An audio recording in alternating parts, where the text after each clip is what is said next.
নিঝুম সন্ধ্যায় পান্থ পাখিরা বুঝিবা পথ ভুলে যায়।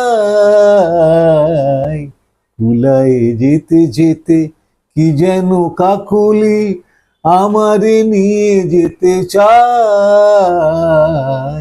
নিঝুম সন্ধ্যায়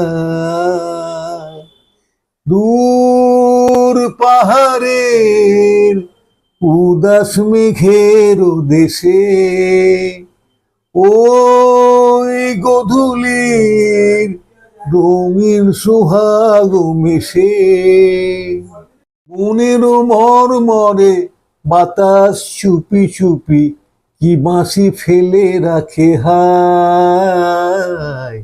নিঝুম সন্ধ্যায় পান্থ পাখিরা বুঝিবা পথ ভুলে যায়। কুলায় যেতে যেতে কি যেন কাকলি আমারে নিয়ে যেতে চায়। নিঝুম সন্ধ্যায়।